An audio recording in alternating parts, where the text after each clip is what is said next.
Hello students, welcome to the digital Pathshala KML। उम्मीद करता हूँ सब अच्छे से होंगे। आज की वीडियो में हम बात करेंगे आपका क्लास 10th की जो बुक है इंग्लिश की फर्स्ट फ्लाइट, उसकी एक पोएम है यहाँ पे, बॉल पोएम।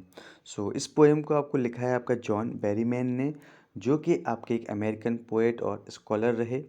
और he was born in McAlester Oklahoma on 25 October 1914।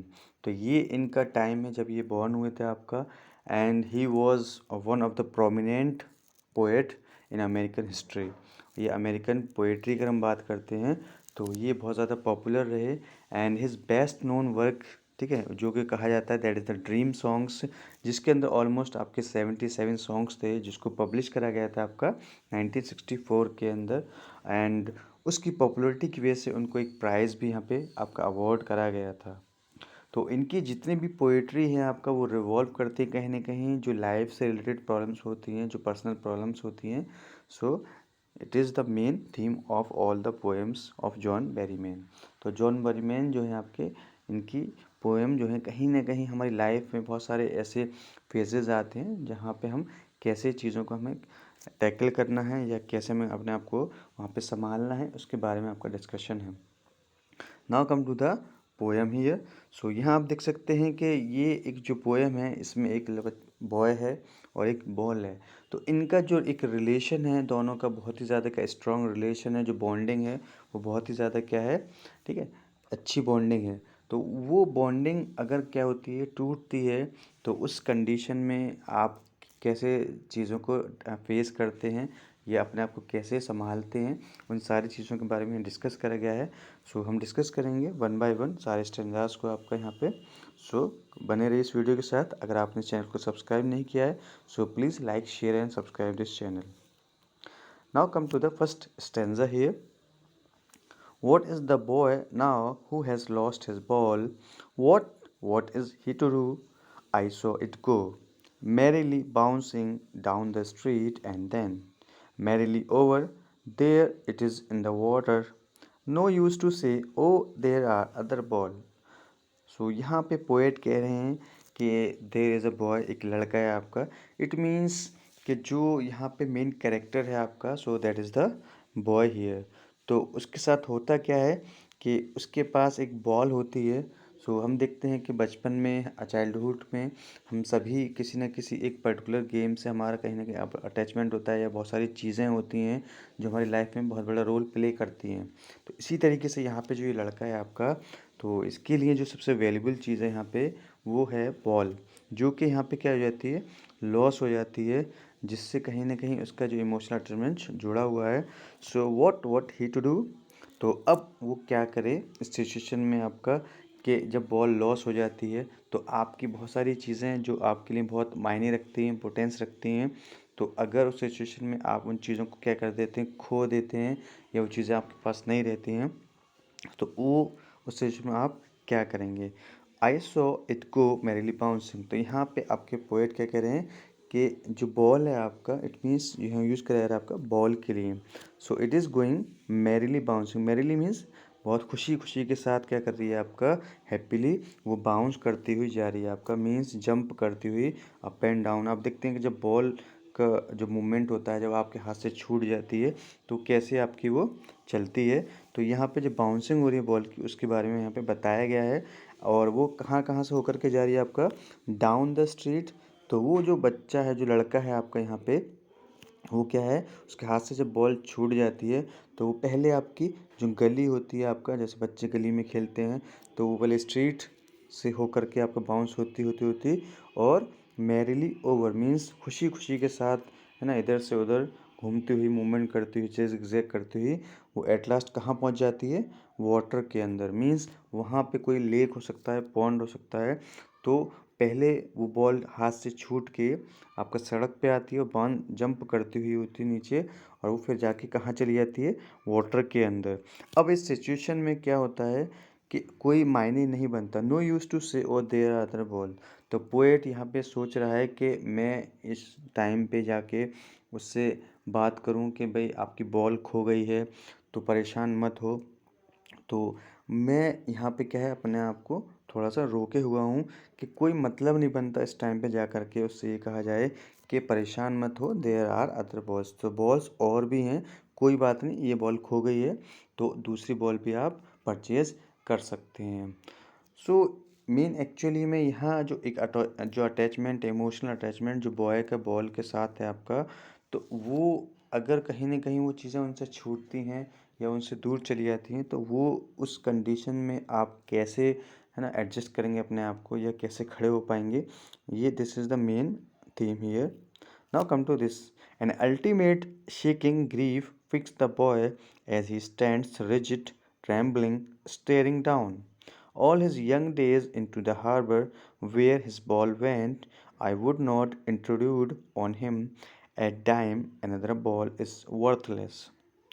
अभी कह रहे हैं कि जो अल्टीमेट शेकिंग है, तो कहीं ना कहीं जो एब्सोल्युटली सही में क्या हो रहा है कि ये जो बॉल का जो लॉस है वो क्या है, एक हिला के रख दिया। शेक कहते हैं किसी चीज़ को हिला के रख देना, या कहीं ना कहीं ऐसी सैडनेस आपके अंदर आ जाना कि उसकी वजह से क्या हो रहा है कि that you are so upset, आप बहुत ज़्यादा अपसेट हैं और आप उसी के बारे में क्या सोचे जा रहे हैं।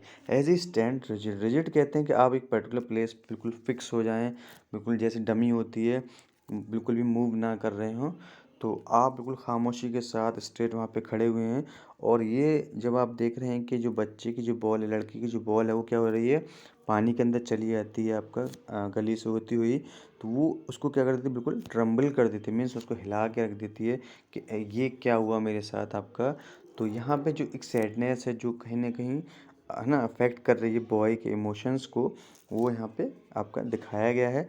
And he is steering down, steering कहते हैं कि यहाँ पे वो क्या कर रहा है, ऑब्जर्व कर रहा है बहुत ही ध्यान से कि जो बॉल है जिसके साथ उसने बहुत अच्छा खासा टाइम स्पेंड करा all is young days. Young days means जो चाइल्डहुड है, तो हमारे साथ हमारी बाइक भी हो सकती है, या आपके और भी बहुत सारी बिलोंगिंग्स होती हैं जो कहीं ना कहीं हमारे लिए बहुत मायने रखती हैं। तो वो फ्रेंड भी हो सकते हैं हमारे, या हमारे पेरेंट्स हो सकते हैं, या हमारे सिबलिंग्स हो सकते हैं, या कोई भी ऐसी चीज़ जो कहीं ना कहीं आपके साथ बहुत लंबे समय तक आपका एक ट्रस्ट उसके साथ है, कि एक बॉन्डिंग बनी रही, लेकिन वो क्या हो रही है आपसे दूर, दिख रहा है आपको कि ये चीज़ें मुझसे दूर चली जा रही हैं। तो यहाँ जो बॉल है आपका वो क्या कर रही है कि जो उसके साथ वो खेला था, बहुत टाइम स्पेंड करा था, now it has gone into the harbour. सो हार्बर कहते हैं कि वो जगह जहाँ पे क्या होता है कि जो बोट होती हैं, शिप होते हैं, क्या करते हैं, स्टे करते हैं। तो वहाँ एक किनारा होता है जहाँ पे चीज़ें उतारी जाती हैं, यहाँ पर चढ़ाई जाती हैं। तो वहाँ जा कर के वो क्या देख रहा है आपका कि उसकी जो बॉल है वो कहाँ चली गई है, पानी के अंदर जा चुकी है। तो अब ये जो कंडीशन बन रही है इस लड़के की, बॉय की, आपका पोएट उस सब को देखता हुआ क्या सोच रहा है कि I will not introduced on him, means कोई मायने नहीं बनता कि इस सिचुएशन में वो ऑलरेडी अपसेट है और मैं जा कर के क्या है, मैं इंटरप्ट करूं या उससे ये चीज़ कहूं कि परेशान मत हो, बॉल और भी आपके पास आ जाएंगी, मैं आपको और बॉल दे दूंगा। तो इंट्रूड कहते हैं आपका कि आप बिना किसी वेलकम, मतलब आपको कोई बुला नहीं रहा है, लेकिन आप जा कर के खुद वहाँ पहुँच जा रहे हैं। A dime another ball is worthless, जो दूसरी बॉल है उसकी वैल्यू क्या होगी, सिर्फ आपका एक 10 सेंट के बराबर होती है यूएस के। तो ये जो डाइम है आपका, इट इज़ अ 10%, 10 सेंट्स हैं आपके जो यूएस के अंदर होते हैं। तो ये एक वर्थलेस है, it doesn't have any value, mean उसकी कोई वैल्यू नहीं है। बॉल तो आपकी जो चीज़ें हैं जिससे आपका बहुत ज़्यादा क्या रहा, एक जुड़ाव रहा, अगर वो चीज़ें आपसे चली जाती हैं तो वो चीज़ें हम पैसों से कंपेयर नहीं कर सकते। क्लियर है।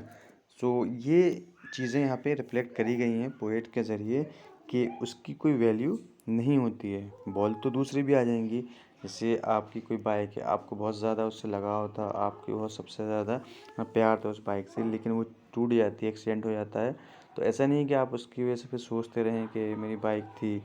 तो ये चीज़ें नहीं सोचनी है, लेकिन हाँ दूसरी बॉल ला सकते हैं, तो उसकी कोई मायने नहीं रखती, उसकी कोई वैल्यू नहीं होती है। Now he sense his first responsibility.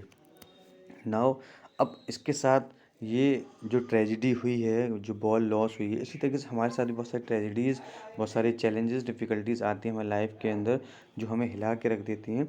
तो अब जो है हमें क्या करना है कि ही सेंस फर्स्ट, अब आपकी जो रेस्पॉन्सिबिलिटी है उसको आपको समझना होगा कि इस दुनिया के अंदर, in a world of possessions, people will take balls, balls will be lost always, little boy, and no one buy a ball back, money is external. सो यहाँ अब आपको एक रेस्पॉन्सिबल पर्सन या एक बहुत जिम्मेदारी जो वाली चीज़ें हैं वो आपको यहाँ पे शो करना है कि that you are so bold. कोई भी चीज़ें आपको आसानी से हिला नहीं सकती हैं और आप बहुत ज़्यादा करेजियस हैं, ब्रेव हैं। ये चीज़ें आपको शो करनी है क्योंकि दुनिया के अंदर बहुत सारी ऐसी चीज़ें हैं जो आपके पास रहेंगी और चली भी जाएंगी एक वक्त के बाद। जिस तरीके से हमारे पेरेंट्स होते हैं या हमारे भाई बहन होते हैं या हमारे फ्रेंड्स हो सकते हैं जो हमारे साथ एक वक्त बिताते हैं, लेकिन एक टाइम के बाद क्या होता है वो हमारे साथ नहीं रहते। तो इसी तरीके से लोग भी कहीं ना कहीं क्या करेंगे, they will take balls, means कहीं ना कहीं बहुत सारी चीज़ें ऐसी हैं कि जो लोग आपसे ले लेंगे या आपको ऐसी परेशानियों में खड़ा कर देंगे।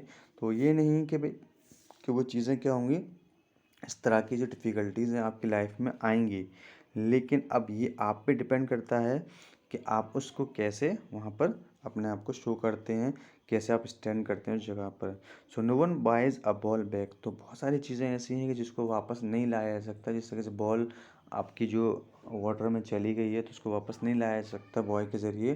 तो इसी तरीके से हमारे लाइफ के अंदर बहुत सारी वैल्यूबल चीज़ें हैं जिसको हम वापस नहीं ला सकते।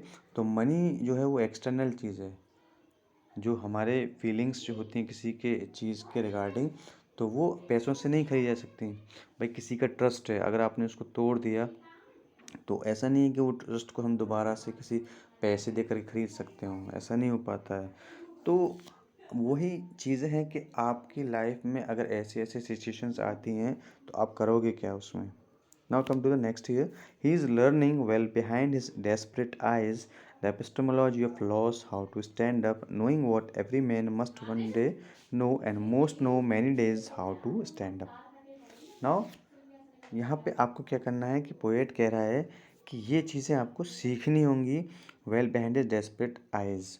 सो यहाँ जो डेस्परेट यूज़ करा जा रहा है किसके करा है, व्हेन यू आर होपलेस, जब आपको लग रहा है कि उम्मीद नहीं नज़र आ रही है, तो अब उस सिचुएशन में आपको कैसे क्या है चीज़ों को करना होगा या कैसे अपने आप को लीड करना होगा, अपने आप को संभालना होगा। ये चीज़ें आपको ज़िंदगी के अंदर सीखनी होती हैं क्योंकि लाइफ ऐसा नहीं है कि भाई आप एक दिन दो दिन जी रहे हैं। आपके ज़िंदगी जब तक आप जिएंगे, आपकी लाइफ के अंदर बहुत सारे चैलेंजेस आपको सीखने को मिलेंगे। कहीं ना कहीं आप हर्ट भी होंगे, लोगों से दुख भी होगा आपका बहुत सारी चीज़ों का खोने का या जाने का। तो ये जो एपिस्टेमोलॉजी है, एपिस्टेमोलॉजी में यहाँ पे कहा जा रहा है आपका कि जो अंडरस्टैंडिंग है चीज़ों की कि भाई कोई नुकसान हो गया तो आप परेशान ना हो। ठीक है? ऐसे लॉस ज़िंदगी में कई बार आपके साथ आएंगे। तो अब आपको क्या करना है कि उस लॉस को कैसे आपको क्या करना है, एडजस्ट करना है, आपको कैसे डटे रहना है, एक है ना। तो वो चीज़ें यहाँ पे शो करी गई हैं कि ये हर इंसान को क्या करना है, एक ना एक दिन सीखनी होती हैं अगर लाइफ में सक्सेसफुल बनना है। तो अगर आप कोई आपके साथ कोई ऐसी ट्रेजेडी हो जाती है, कोई ऐसा इंसिडेंट हो जाता है और आप सिर्फ उसी के बारे में सोचे जा रहे हैं और ज़िंदगी के अंदर आगे बढ़ने की नहीं सोच रहे, वहीं पर स्टक हो जाते हैं, तो आप कहीं ना कहीं लाइफ के अंदर एक फेल्योर फेस करेंगे। तो most know many days how to stand up. तो इस तरह के से बहुत सारे, हर इंसान जानता है कि बहुत सारे दिन आते हैं, बहुत सारी ऐसी सिचुएशंस आती हैं कि हमें क्या करना होता है, उनको बहुत ही अच्छे से एक लीडरशिप वे में क्या करना है, हमें उसको सॉल्व करना है। तो ये कहीं ना कहीं डिटर्मिनेशन आपकी विल पावर को शो करेगा। तो यह एक्चुअल मैसेज जो आपके पोएट यहाँ पे देना चाहते हैं, सो व्हाट इट इज़। तो यहाँ आप देख सकते हैं कि in our life there are so many things and people which become a part of our life. तो बहुत सारी लोग हैं, चीज़ें हैं जो हमारी ज़िंदगी का एक हिस्सा बनती हैं, लेकिन क्या होता है कि कहीं ना कहीं एक टाइम के बाद वो चीज़ें हमारे साथ नहीं रहती। जैसा कि मैंने आपको बताया कि हमारे जो पेरेंट्स हैं या हमारे भाई बहन हैं, एक टाइम के बाद या जो फ्रेंड्स हैं पढ़ने के बाद सब अलग अलग चले जाते हैं। तो हमें जो है वहाँ पे अपने आप को क्या है संभालना है और ये ज़िंदगी का एक हिस्सा है। तो हमें क्या है वहाँ पे परेशान नहीं होना है। Thus we develop an emotional attachment with them. तो हमारा जो एक इमोशनल अटैचमेंट जो जुड़ा हुआ है उन चीज़ों से, उन लोगों से, तो एक ना एक दिन वो चीज़ हमारे साथ नहीं रहती हैं। और ये रियलिटी है लाइफ की कि कोई चीज़ हमेशा आपके साथ नहीं रहेगी। तो इस सिचुएशन में हमें क्या है, डिप्रेस नहीं होना है, होपलेस नहीं होना है।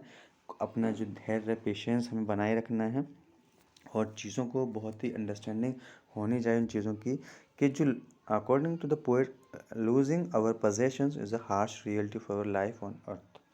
इस दुनिया के अंदर ये एक सच्चाई है, ये एक ट्रुथ है जो हमें मानना पड़ेगा कि जो चीज़ें हमसे जुड़ी हुई हैं, जो बिलोंगिंग्स हैं, जो हमारे possessions हैं, वो कुछ भी हो सकते हैं। एक न एक दिन उन्हें हमारे साथ, ठीक है, छोड़ना होता है। तो we can not neglect it. तो ये एक सच्चाई है जिसको हम नेगलेक्ट नहीं कर, नज़रअंदाज नहीं कर सकते। तो होता क्या है कि हमें सिर्फ क्या करना होगा कि that we have to face such a situation and then try to move on. तो उन सिचुएशन क्या करें, फेस करें, ठीक है, और आगे बढ़ें ज़िंदगी के अंदर। यही एक मेन आपकी सच्चाई है ज़िंदगी की, कि हमें अपने ज़िंदगी को आगे लेके चलना है। ये नहीं कि भाई वहीं आप रुक के रह गए अगर आपके साथ कोई प्रॉब्लम ऐसी होती है। तो उम्मीद करता हूँ आपको वीडियो अच्छी लगी होगी। अगर आपने चैनल को सब्सक्राइब नहीं किया है so please like share and subscribe this channel.